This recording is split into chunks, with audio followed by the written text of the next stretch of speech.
Hi, everyone. My name is Jonathan Awori, and I'm one of the pediatric chief residents here at Seattle Children's Hospital. I would first like to take a moment to acknowledge that we are on the land of the first people of Seattle, the Duwamish people, past and present, and we'd like to honor both the people and the land of the Duwamish tribe. Hi, everyone. My name is Jonathan Schouten, and I'm one of the current third-year residents here at Seattle Children's, planning on going into GI and Hematology next year. Coming to this program was the best decision I could have made, and I'm really excited to show you around our hospital today. Hi, I'm Julie. I'm a second-year resident here at Seattle Children's Hospital. We're sad that we can't have you here in person to see our hospital spaces and meet our wonderful coworkers, but we're going to try our best to give you a tour of the space virtually. So please stay seated with your seatbelts fastened until the captain turns off the seatbelt sign. Just kidding. You can pause us whenever you want and take breaks or even listen to us on 2x speed. Anyway, let's get started with the tour. I'm going to pass things off to Jonathan. Our hospital is divided into 4 main zones or themes, and these are inspired by the beauty of the Pacific Northwest. So we have river, where we have most of our patient units. Then we have our forest zone, where we also have patient units as well as our emergency room. And then we have our mountain zone. This is where you find a lot of our operating rooms and cath labs. And then we have ocean, where we have our clinics as well as our cafeteria. But more important than any one zone or any one name or theme is that all of these areas were designed with patient interaction and patient-centeredness first and foremost. An interesting historical fact is that the architects of a lot of these zones consulted closely with residents who are going to be using these spaces to really try and design spaces that would put patients and families first and center at the top of everything that we do. And that's been great to see in our own experience as we've worked in these spaces. So here at Seattle Children's, we get to see a lot of different kind of patients. We're the major pediatric referral center for Washington, Alaska, Montana, and Idaho, which we call WWAMI. And so the diversity of patients we see is truly amazing. We have a total of 8 inpatient teams, of which 6 include general medicine. The majority of our teams are mixed with general medicine, as well as 1 to 2 subspecialty teams. No matter which team you rotate on and whatever combination you end up doing, you will get a good variety of general medicine and subspecialty training. You get to meet and work with multiple different fellows and attendings and people at all levels of training. And I can honestly say that every attending and fellow I've worked with is kind, approachable, encourages resident autonomy and learning, and overall has provided a really good experience and tremendous education. So each team has a dedicated team room with a workstation for each team members, which you can see featured here. We have a senior resident and then 2 to 4 interns on each team. Senior residents are second or third year residents, and you can senior as soon as your first month of second year. Visiting residents from nearby family medicine programs or other UW residents, such as anesthesia residents, who rotate through as interns on the team as well. Some teams also have advanced practice provider fellows, otherwise called APP fellows. They're certified NPs or PAs who are here at Seattle Children's doing a fellowship in pediatrics, and they function as interns on the team, but kind of bring their own expertise, which is awesome. This program was actually born out of resident feedback about patient volume, and our residency program has done a great job of balancing these fellows, helping us with patient volume, but not compromising resident learning. Teams also often have medical students from the UW School of Medicine rotating through with us, either part of their third year PEDS clerkship or as a sub-I. But of course, it can't be all work and no play. So one of the things and traditions that we have every Friday is a Fun Friday, Dress Up Friday, where it can really be anything from superheroes to parts of the body. There have been all kinds of things. The sky's the limit as far as what kind of things you pick for that Fun Friday. And then sort of recognizing that it's really important to get a team back together who sort of went through perhaps an intense month, on the wards. We also have these team dinners, a chance for the teams to get back together after their rotation and reflect, just get back together and have a chance to have fun again after the fact of being on the wards or these other settings together. So although we don't rotate through the PICU as first-year residents, we do have two inpatient teams, which Jonathan mentioned, both Team 3 and Team 4, where we actually care for patients on ventilators. We have a specialty floor outside of the PICU that's equipped to care for these patients. And as an intern, you'll likely rotate through at least one of them and have the opportunity to care for higher acuity patients. Because these patients and their families are here for longer stays, residents often have an opportunity to establish real continuity with these families, which is really nice to see. We'll often even email out when to the residency class when a patient is discharging, and many residents will come join to say goodbye to that patient who's discharging home. In general, I felt like I've had a really great balance of caring for patients with more general pediatric issues and also patients with complex medical care needs. We are a large referral center, but we also serve a large city in the area around us. So we do see a lot of general pediatrics as well. And speaking of varied experience, by the time we're talking about the NICU, there are too many experiences that you can anticipate in terms of NICU training at Seattle Children's. The first would be at the UW NICU. And this is where you get the direct and hands-on experience with deliveries and practicing your NRP skills, often as head of bed, supported, of course, by your team, as well as an NP team that is in-house as well. The second experience is here at the main campus of Seattle Children's, and that's where you get to, in a place we fondly call the SNICU, or the Seattle Children's NICU. And here you get a different kind of experience. Here you get to work with patients who are surgical patients, often prenatally diagnosed patients with surgical issues such as congenital diaphragmatic hernia or perhaps congenital heart disease, sort of balancing out and giving you a wide range of experience in terms of NICU training. So we also rotate through the emergency department. We spend 2 months here as first years and then do an additional 2 months throughout second and third year. Our ED has 38 beds, but we're actually in the process of building some more. And it is a level 1 medical ED, so you get to see a lot. This means you have a lot of opportunities for procedures, including suturing, splinting, lumbar punctures, resuscitations. Our ED even has a dedicated room for residents to practice these procedures. And during our third year, we have what's called a procedure boot camp, where we get to practice cathing, placing PIVs, splinting, intubating. And as with most places in the hospital, we have lots of support in the ED. So we have in-person pharmacist as well as interpreter. We have child life specialists to help support patients during procedures, and medication intake coordinators who complete med recs on patients, which is really helpful. Radiology is also right next to our emergency department. We also have specialized mental health evaluators, or MHEs, in the ED who help evaluate patients' mental health needs and work with our medical team to determine the patient's disposition. We've seen an increase in number of patients coming into the ED with psychiatric needs, so it's been really vital to have specialists help support us with these patients.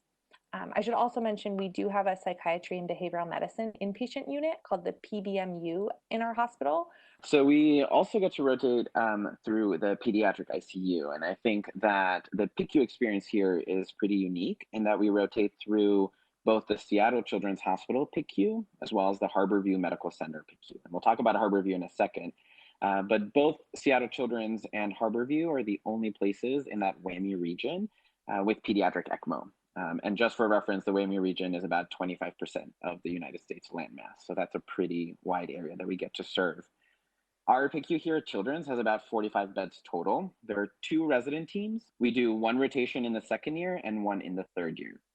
And as Jonathan mentioned before, the main reason we don't rotate through the ICU as interns is that that with both our HEMONC rotation and the general medicine teams that care for trach vent dependent children, we know that all of our interns are already caring for patients that would likely be in an ICU setting in other hospitals.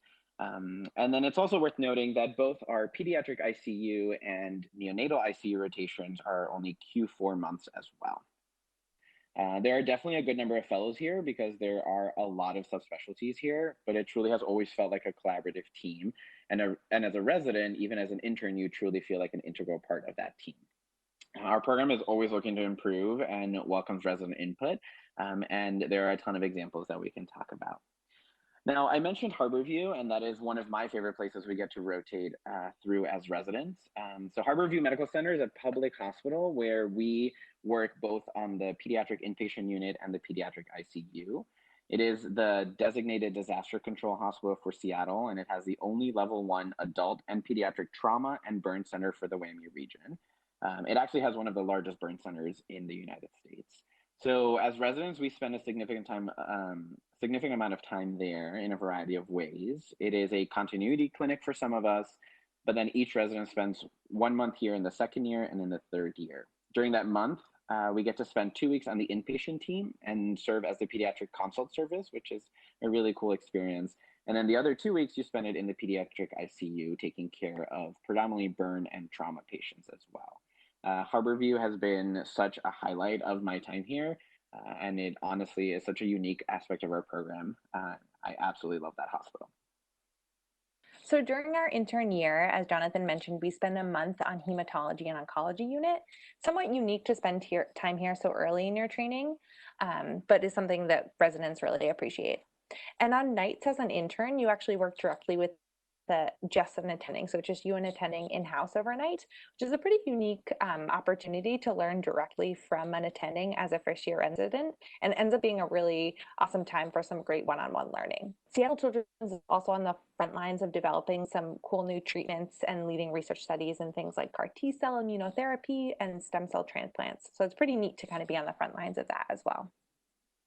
So in addition to really thinking about our educational experience and optimizing our workday here at Seattle Children's, our program makes sure that we absolutely never go hungry on a shift, which was definitely something that I thought was important when interviewing. So we started the day off with free coffee at morning report. On Mondays, Tuesdays, Wednesdays, most Thursdays, and Fridays, our program provides lunch at noon conference. Even when we moved to virtual conferences because of the current pandemic, there was still free lunch available for all the residents. And that comes directly from the program. So it's not from drug reps or anything like that. It truly is program provided. In addition to that, you get money on your badge for every 12-hour shift you work. And this applies both for Seattle Children's as well as when you work at the University of Washington and at Harborview too. And on top of that, so on top of those kind of normal hours that most humans eat, we know that our residents are awake at night working in the hospital. And so the cafeteria is actually open from 1 a.m. to 3 a.m. for something we call midnight breakfast, although it never happens at midnight. But basically, all the inpatient teams usually try to eat midnight breakfast together, and it's truly one of my favorite things to do on a night shift. And I will forego sleeping a little bit if it means that I get to hang out with some of my co-residents and have a breakfast sandwich or the breakfast burrito, which you have to try at least once. So even if that wasn't enough, we have not one, but 3 Starbucks in the hospital, one of which is actually open 24/7. And I have developed a schedule on a 24-hour shift of which type of coffee to get at what point during the day. And I'd be happy to share that with you guys. We also have a garden outside of the hospital where some of the food from the garden is actually served in our cafeteria, which is kind of cool. You can also sit outside and eat lunch in the garden in the sun. Yes, we do have lots of sun in Seattle, I promise. Just in case you haven't heard enough about food, let's travel to the resident lounge.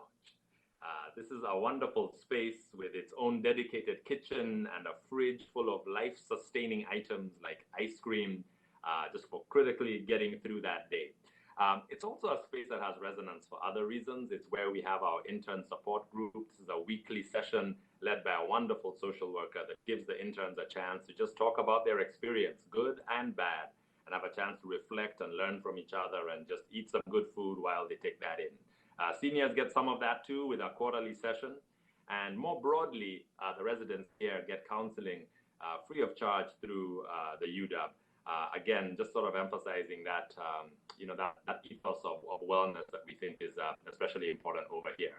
In addition, if you are somebody who likes to bike or run to work, we have showers right next to the resident lounge, making the transition from coming in and to your service as smooth as possible. So speaking of commuting, we have lots of ways to get to work. All residents have free parking at the hospital, and many major bus routes stop near the hospital. A lot of residents also choose to bike to work, so we have bike racks and locked bike cages where you can leave your bike during the day. We also have an in-house bike shop where you can get your bike tuned up free. You get 1 free tune-up a year. So you can even drop your bike off before work and pick it up after work.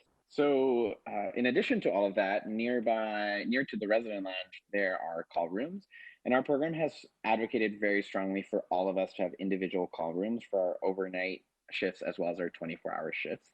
Call rooms are designated for each resident role on an inpatient service. So that means that every pediatric resident at Children's has a guaranteed call room when you're on a shift overnight. In addition to this, our program has something called the Safe Ride program, and that's absolutely free. And it's really can be used for post-call days. So if you do not feel that you're safe driving home, whether that was a really hard shift where you didn't get any sleep or anything like that, our program will pay to get you home. So we are part of Seattle Children's, but we also have the benefit of being part of the University of Washington as well.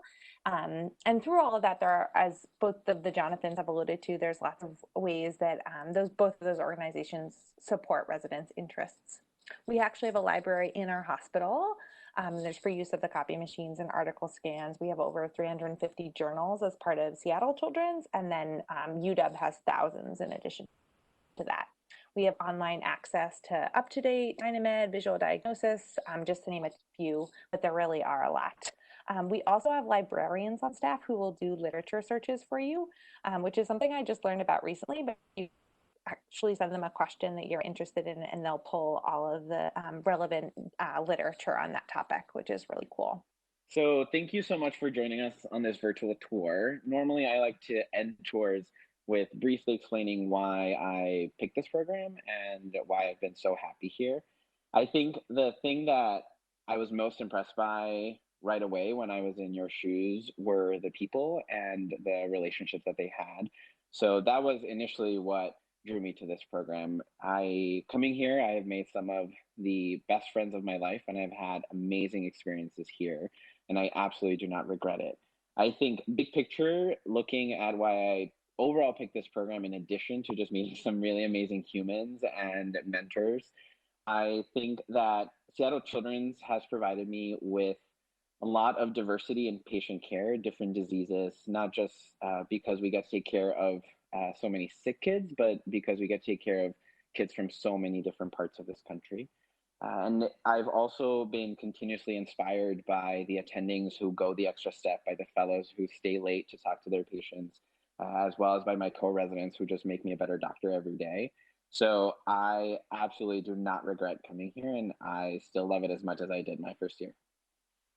I was actually looking at the notes that I took about my interview day here, and I wrote a line that said that people were so smart and accomplished yet so humble and kind. And I think that that really captures what I feel here. And beyond that one interview day, I think that has held true throughout every person that I've met over the last year and a half.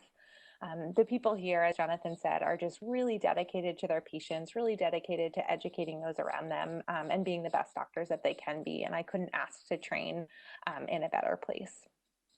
That being said, I know that you'll probably have lots of questions because this virtual tour only really scratches the surface of everything that we have going on here.